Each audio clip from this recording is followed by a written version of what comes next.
things in my classroom that just make sense. Voice level tap lights. These voice level tap lights were super easy to make and a game changer for my classroom. It helps my kids know exactly what the noise level expectations are with an easy visual.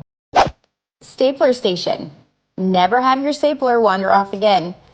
This stapler station makes it easy to have the kids stay a little more organized and one less thing they need to ask you for. Pop Socket's desktop fidget. These are perfect for any of your busy kids. I love the fact that it stays in one place and doesn't become a distraction like some of the other fidgets are. Whiteboard storage. These cute bins from IKEA help keep everything in one place and my kids know exactly where to return supplies. Water bottle holder.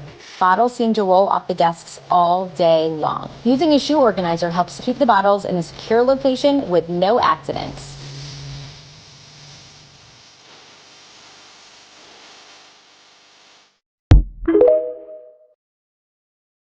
8 classroom hacks to make your supplies last longer. Putting a smiley face on glue lids helps my students know how much they need to turn the cap to make sure it's closed all of the way. Using a rubber band prevents the pump from going all the way down, making sure my students get the right amount of sanitizer each time. With this, my students sign out scissors when they need them, and when they return them, erase their name. I have not lost a pair since we've started this. With each stick and cap labeled with the same number, we quickly know what student is missing their glue cap and keep the glue sticks from drying out. These drink caddies have helped keep spills away and focus on the kids' projects. These salt and pepper shakers are from the Dollar Tree, and they make sure only a small amount of glitter comes out at a time. By cutting them in half, the students don't waste as much paper and the notebook lasts twice as long. Put one end of yarn in the water and the other running into the plant. The water will soak the yarn and run down into the plant, keeping it watered and alive. Teachers, I don't know about you, but the 0 through 3 voice levels has never worked in my classroom. Probably because it has no correlation to everyday life, which is why I have now started to use modes in my classroom. My students have been around the community and they understand when they go to the movie theaters that there is no talking. And at a restaurant, only the people at their table should really be able to hear them. Not only do my students understand this more, but they also enjoy it as well. And it's fun for them to pretend like they're in a little coffee shop or at the movies. And as an extra reminder, I will put up a video on our board to remind them what mode is currently set. If this is something that you would like to incorporate into your classroom, I do have these posters available in my TBT store. And because every classroom's expectations might be different, you are able to edit the descriptions of each. This has really been a game changer in my classroom. And once again, something that my students really enjoy. They're constantly asking me what mode we're in while working, and I kind of wish I would have thought of it sooner. Let me know if you incorporate it into your classroom, and as always, thanks for watching. Show me the life hack that you randomly saw one day that is now an unconscious standard practice in your life. I'll go first.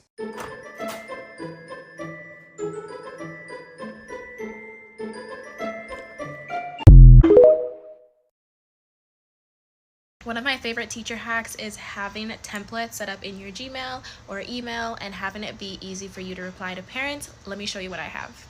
This template is to update the parent about their student grade. Maybe they have poor attendance and their grade is slacking, maybe they're missing homework, whatever it is. Instead of having to type this all out, all I have to do is click something super simple and it makes it easy on me. So you go to compose, then I'm gonna go down to these 3 dots and click on templates, and then student grade update, and boom.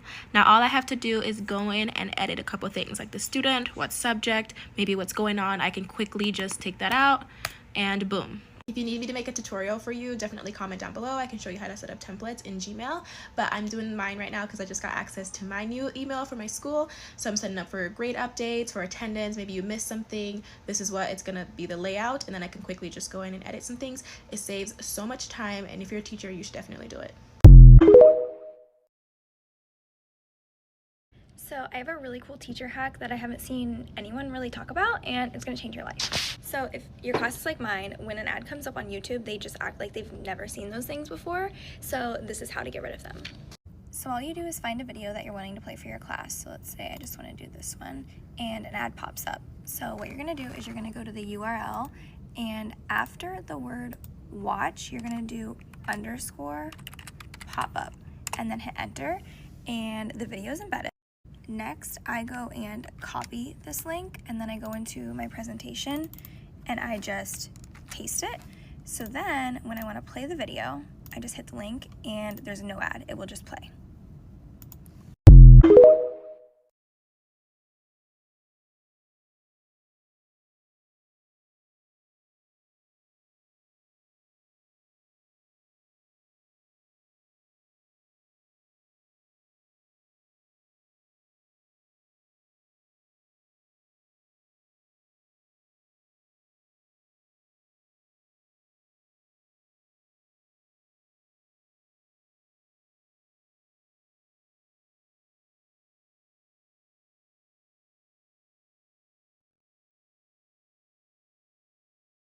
Teacher hack, thermal printer.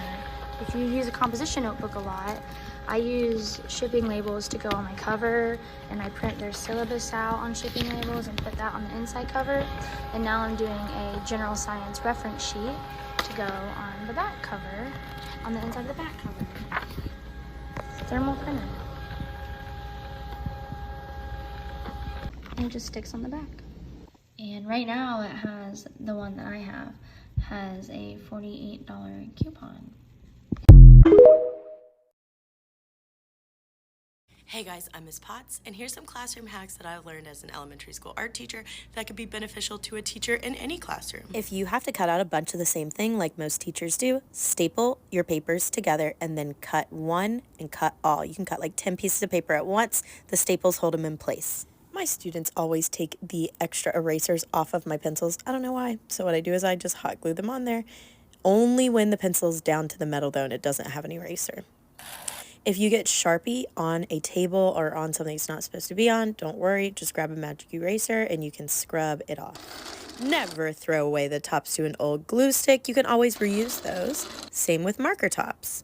And markers, you can reuse markers by soaking them in a little bit of water and then pouring it into a spray bottle, and it actually turns into super hyperpigmented liquid watercolors. I hope you enjoyed my tips, and please share yours with me because I need some more tips and hacks in my classroom. I mean, don't we all? Teachers, did you know this? So every morning when I come in, I like to put on some music for my kids to listen to while they're journaling.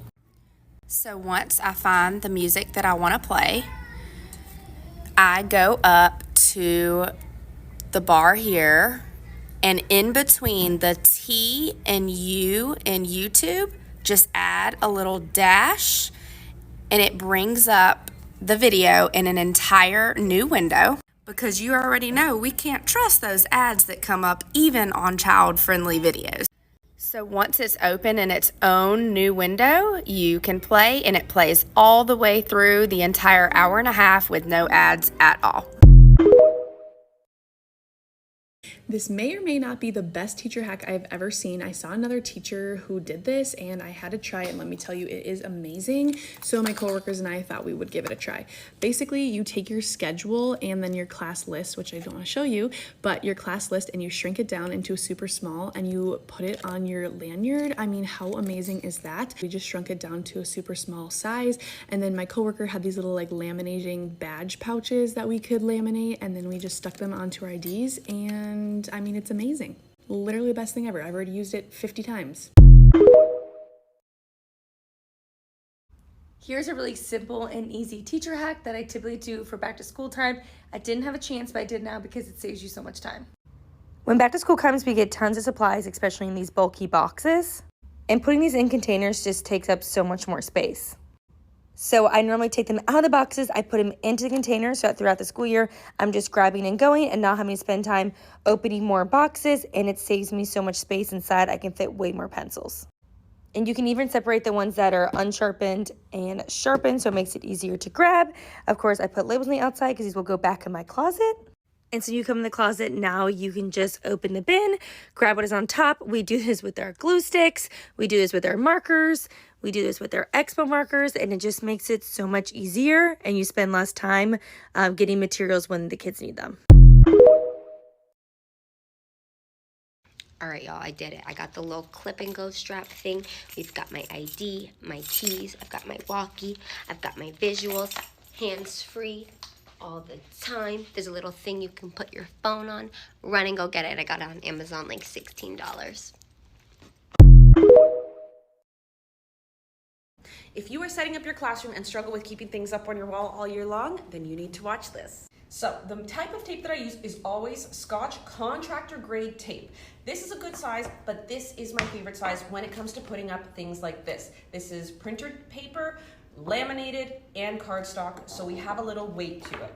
The second thing is how you apply the tape. This is a no example, okay? This will fall off. However, a larger piece of tape that you twist to create a really long piece of tape that will cover the entire space is the key.